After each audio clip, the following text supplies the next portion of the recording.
Quelle richesse, nous, quelle histoire. La grand-manger artisanat. Les étrangers finirent tombés dans mon cap, les taxis.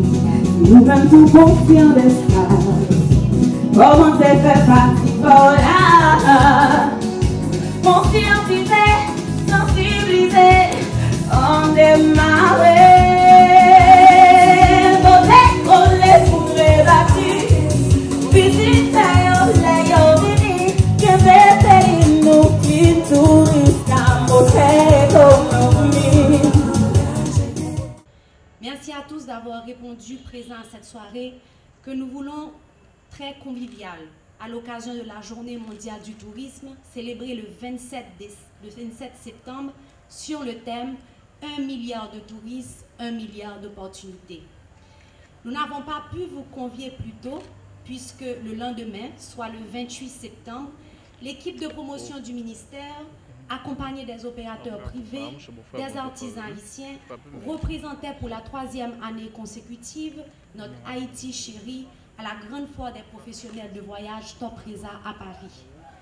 Nous sommes revenus de cette mission avec les résultats d'un pari gagné, puisque nous avions confirmation que l'hôtel des Cameroun Club Indigo Resort et Spa, qui ouvre ses portes très bientôt, en novembre prochain, avait déjà généré 1500 réservations confirmées et payées pour la période décembre-mars 2016.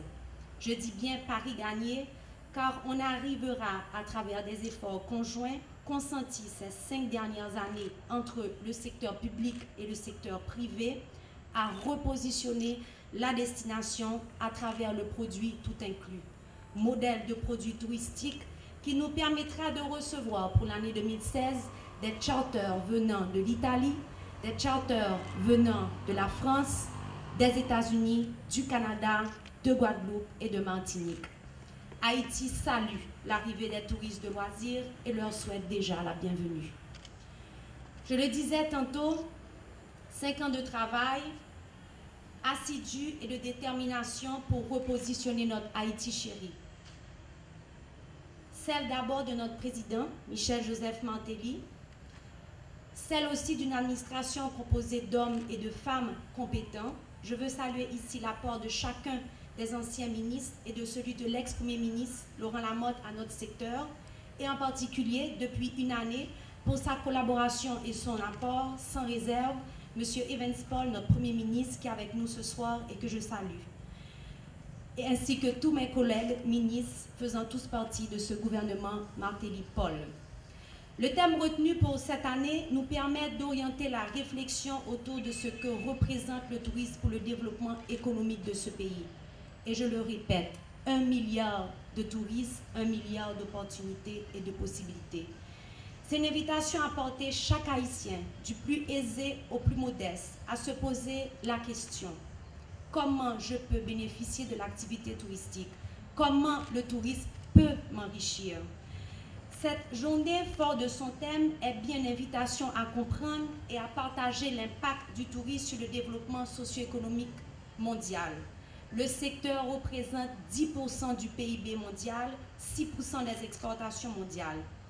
Au niveau national, et je l'ai dit dans ma communication de presse du 27 septembre, que le secteur représente chez nous 345 millions de dollars d'investissement direct, plus de 30 000 emplois directs et indirects, et une augmentation de 40% du parc hôtelier, soit 10 000 chambres d'hôtel pour 1,1 million de visiteurs.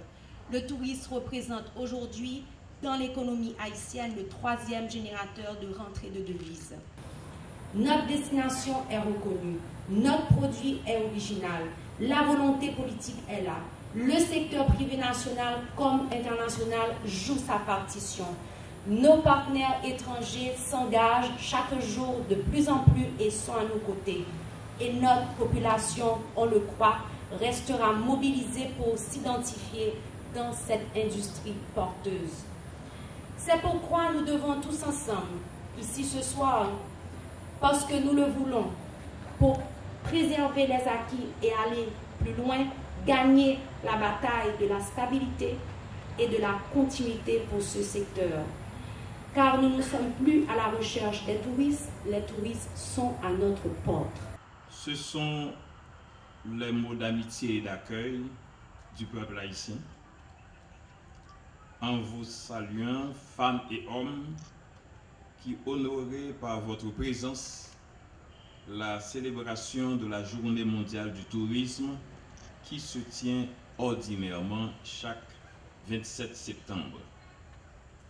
Je vous dis donc honneur, j'admire particulièrement vos talents, courage et volonté de reconstruire notre joyau commun Haïti.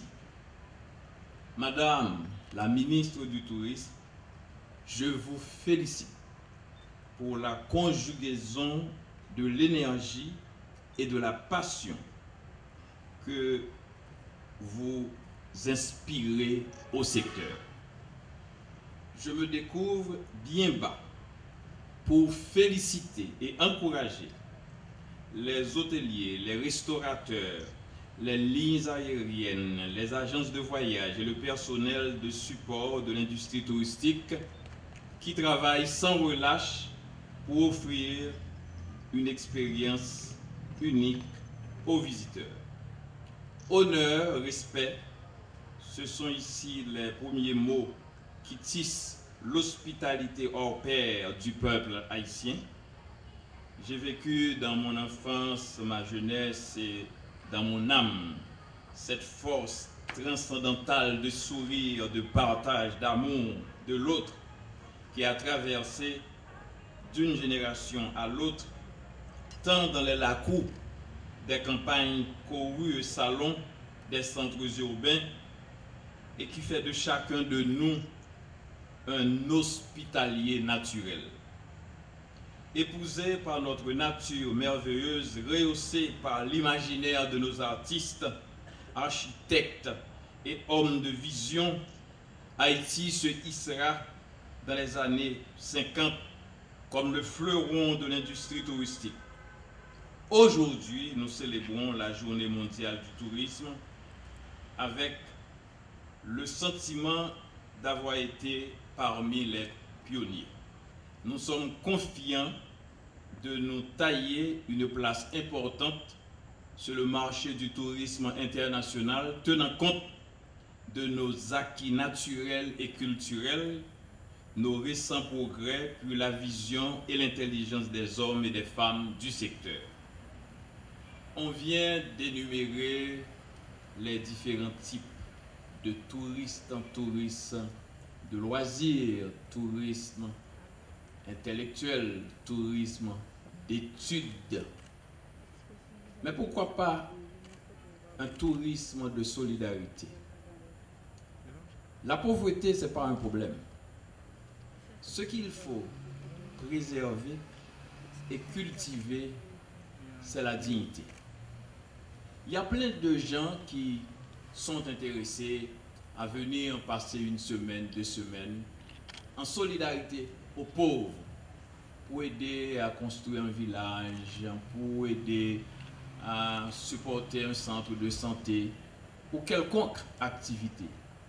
C'est un type de tourisme que nous pouvons développer en Haïti, bien sûr, à partir de nos ressources affiliées. Ce que j'appelle ressources affiliées, ce sont nos enfants, les enfants de nos compatriotes, nos enfants qui sont nés à l'étranger.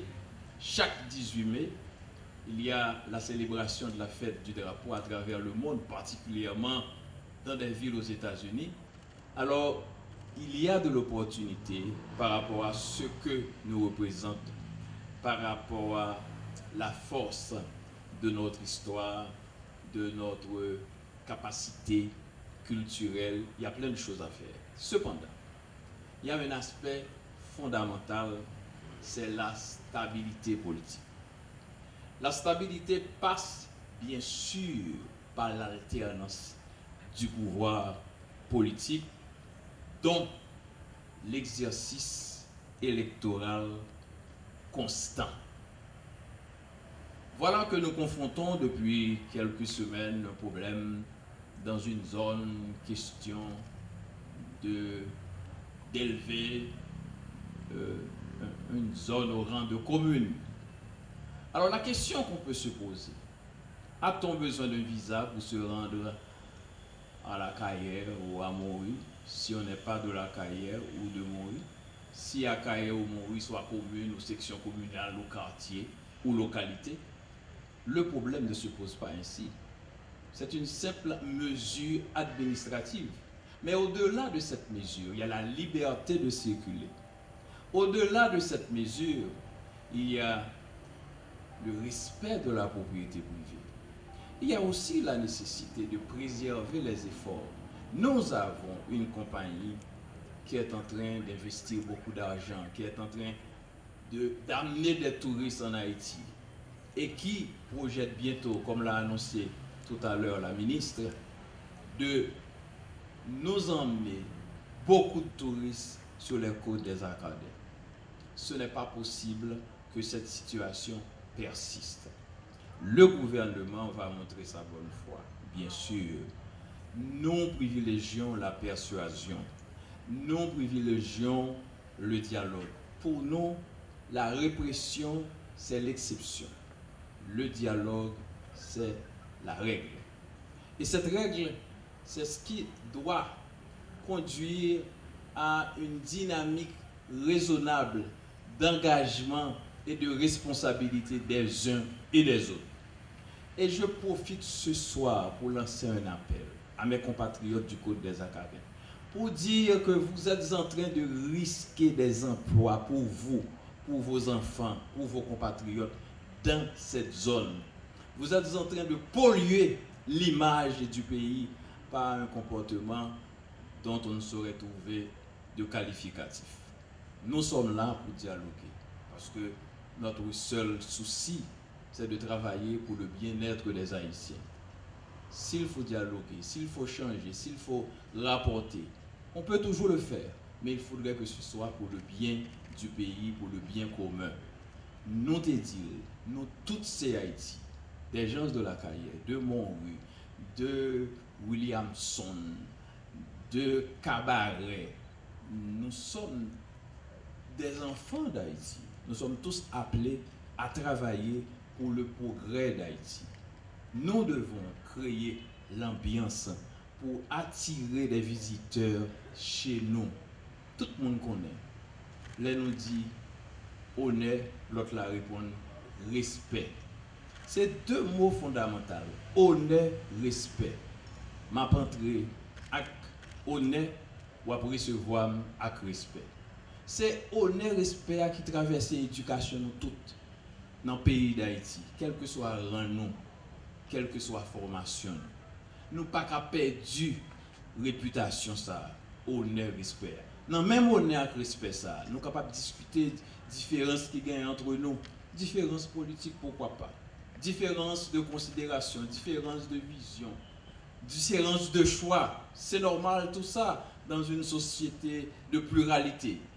Mais fondamentalement, nous avons un dénominateur qui s'appelle Haïti.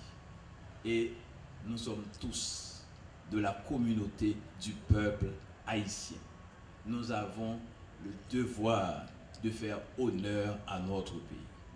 Et Haïti est pauvre. Et je le répète, la pauvreté, ce n'est pas un problème. On peut même vendre la pauvreté. Il suffit d'être digne et d'avoir la capacité de frayer un chemin pour sortir de cette pauvreté. C'est ça mon souhait à tous mes compatriotes.